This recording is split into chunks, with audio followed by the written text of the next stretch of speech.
Happy New Year 2025 to you, your family members, and all the near and dear ones. I wish a great time ahead with success, joy and happiness to all of you. जैसे नव वर्ष आता है, एक नई नई योजना, नई नई प्लानिंग, नए रेजोल्यूशंस लेने का इरादा करता है। थोड़े दिन के बाद वो रेजोल्यूशन हट भी जाता है, लेकिन मिलता उसको है, सक्सेस वो पाता है, खुशियां उसको मिलती हैं जो अपने इरादों पे पक्का उतरे, जो अपना रेजोल्यूशन बनाए तो उसको पूरा करके दिखाए। आज इस नव वर्ष के उपलक्ष्य पर आपको एक 10 रेजोल्यूशंस का टिप्स देना चाहता हूं, जिसमें कुछ बड़े लोगों की कुछ सजेशंस हैं, उनके कोट्स हैं, उसको यूज करूंगा और साथ साथ बताने की कोशिश करूंगा।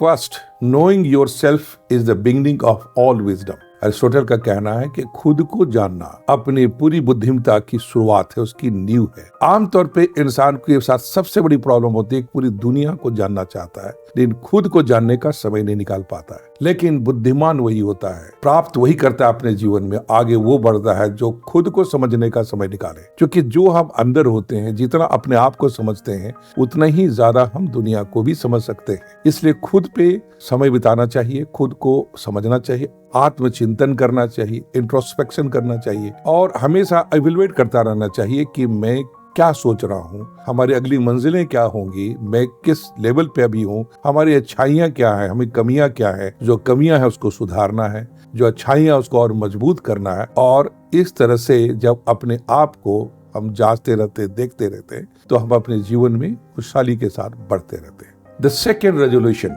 Tony Robbins says, setting goals is the first step in turning the invisible into the visible। मतलब आप जब अपने गोल को सेट करते हैं तो आप इनविजिबल को विजिबल बनाने की तैयारी करते हैं। इसलिए अपने गोल्स को बहुत ही मेटिकुलरली सेट करना चाहिए, इसको इंटरनलाइज करना चाहिए, इंट्रोस्पेक्ट करना चाहिए। और लक्ष्य जब पक्का होता है तो जैसे कि शाहरुख खान का एक फेमस डायलॉग है, ओम शांति ओम फिल्म में, तुम्हें इतनी शिद्दत से मैंने पाने की कोशिश की है कि हर जर्रे ने हमें मिलाने की एक साजिश की है। जब आप अपने लक्ष्य के प्रति निश्चय कर लेते हैं, बसा लेते हैं इसको, तो पूरी ब्रह्मांड उसको साकार करने में आपको लग जाती है। That's why he said, God helps those who help themselves. And in The Alchemist, Paul Coelho writes, all cosmic forces conspire to make you successful once you have decided to succeed with clarity of goal in your life. Third resolution, develop discipline. Jim Rohn says, we must all suffer one of two things, the pain of discipline or the pain of regret. It means that either we take the pain to remain disciplined.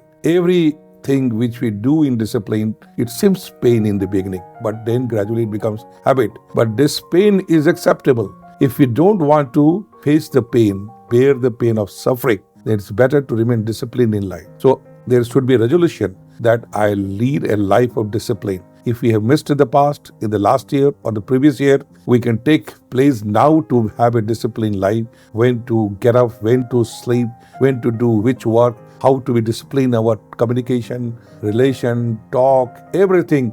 Discipline is a very big and wider word. We must try to follow it. Fourth resolution, take 100% responsibility of what happens in your life. Jim Rohn says, you must take personal responsibility. You cannot change the circumstances, the seasons or the wind, but you can change yourself. It means that आप वातावरण change नहीं कर सकते, आप मौसम change नहीं कर सकते, आप लोगों को नहीं चेंज कर सकते, बट खुद को चेंज कर सकते। आप कैसे किसी परिस्थिति में रिस्पॉन्ड करते हैं, आपकी एटीट्यूड क्या है, आपका रिस्पॉन्स क्या है, that will make all the difference. So it is better to change ourselves rather than trying to change others. And that's why Aristotle also says, everyone thinks of changing the world, but nobody thinks of changing himself. And Gandhi ji ने कहा, be the change you want to see in the world. इसलिए हमें अपनी perspective को change करना है, और हम अपने को जब बदल डालेंगे, पर्सपेक्टिव को बदलेंगे, तो पूरी दुनिया अपने आप बदल जाएगी, हमारी परिस्थितियां भी अपने आप बदल जाएगी।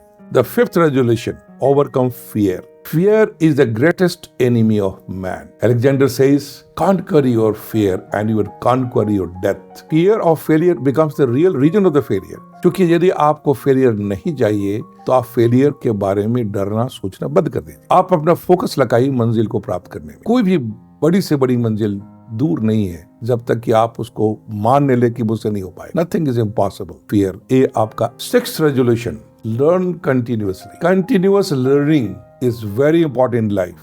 Man lives to learn in the world. Even till the last breath, one should keep learning. There is no limit of age of that. That's why Mahatma Gandhi says, live as if you were to die tomorrow. Learn as if you were to live forever. मतलब निरंतर सीखते रहिए, कुछ नई चीज सीखना, नई समझना, नए लोगों से मिलना, नई किताबें पढ़ना, नए आचार विचार पे ध्यान देना। इंसान को लगातार अपने आप को अपग्रेड करते रहना चाहिए, क्योंकि जितना ज्यादा अपने आप को अपग्रेड करेंगे लर्निंग से, उतना ज्यादा आपका जीवन सुखमय होगा, उतना ज्यादा आपके लाइफ में सक्सेस एंड ग्रोथ होगा। The seventh resolution, build strong relationships. Tony Robbins says, the quality of your life is quality of your relationship.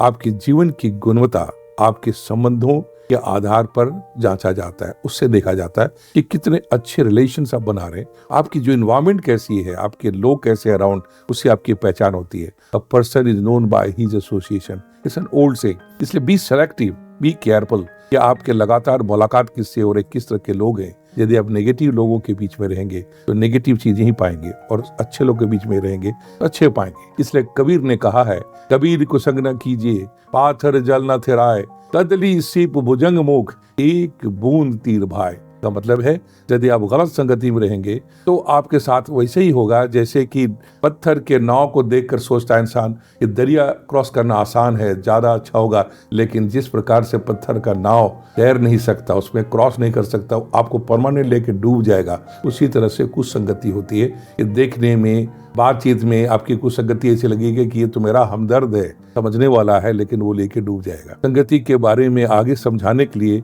Kabir ने कहा है, कदली सीप भुजंग मुख, एक बूंद तीर भाई।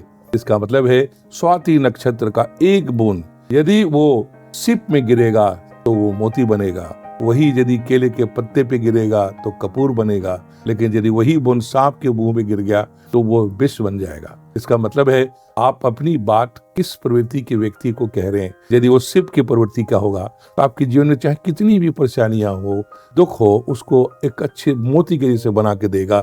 संघर्ष ही जीवन है, आपको आगे बढ़ना चाहिए, आपकी अच्छाई पे ध्यान दिलाएगा। यदि वो केले के पत्ते के जैसा होगा तो कपूर जैसा कुछ बना के देगा, जो कुछ दिन के बाद खुशबूदार तो होगा लेकिन उड़ जाएगा। और यदि वही व्यक्ति नेगेटिव हुआ, सांप की प्रवृत्ति को हुआ, आपकी अच्छाई को भी बदल के बुराई कर देगा और आपको गलत रास्ते पे ले जाएगा। तो be careful about relations but make good and strong relation. ये आपका रेजोल्यूशन नंबर 7 होना चाहिए। 8th resolution, maintain health and energy. It is said healthy mind lives in healthy body. Buddha says to keep the body in good health is a duty, otherwise we shall not be able to keep our mind strong and clear. अपने शरीर को स्वस्थ रखना हमारी जिम्मेवारी बनती है, नहीं तो अपने बुद्धि को, अपने विचारों को हम स्वस्थ नहीं रख पाएंगे। इसलिए अच्छे विचारों के लिए, अच्छी सोच डेवलप करने के लिए, अपने थिंकिंग पावर को बढ़ाने के लिए और सही निर्णय लेने के लिए अपने लाइफ में जरूरी है कि हम स्वस्थ रहें, क्योंकि व्यक्ति जब स्वस्थ होता है उसके विचार भी स्वस्थ होते हैं। यदि अस्वस्थ होगा तो अपनी पीड़ा में उलझता हुआ, उलझा हुआ, दुख में हमेशा चिड़चिड़ाहट की हालत में होगा, सही बातें भी उसको गलत लगेंगी और सही निर्णय लाइफ में नहीं ले सकता। इसलिए अपने आप को स्वस्थ रखना अपने स्वस्थ मस्तिष्क के लिए आवश्यक है। तो ये हमारा 8th पावरफुल रेजोल्यूशन होना चाहिए कि अपनी स्वास्थ्य और एनर्जी को मेंटेन करेंगे, अच्छा बना कर रखेंगे। 9th resolution, take action daily. इसका मतलब है कुछ नया काम करना, कुछ आगे बढ़ना, डेली की प्रवृत्ति होनी चाहिए कि आज हम कुछ और नया, कुछ अच्छा काम करेंगे। Steve Maraboli says, an inch of movement will bring you closer to your goals than a mile of intention. मतलब माइल्स ऑफ इंटेंशन आपके हों कि मैं ऐसा कुछ करना चाहता हूँ, उससे कोई फायदा नहीं होने वाला। 1 इंच भी आपकी एक्शन की होगी, सही होगा उस डायरेक्शन में, तो अपने आप वो इरादा भी पूरा होगा। इसलिए डेली हम एक्शन लें, स्टेप लें, सिर्फ इच्छाएं नहीं रखें कि ऐसा करना है। उस इच्छा को प्राप्त करने के लिए, गोल को प्राप्त करने के लिए we have to take inch by inch step every day, और every step every day will make a difference. Journey of 1000 miles begin with the first step taken. And the 10th, last but not the least, celebrate your progress.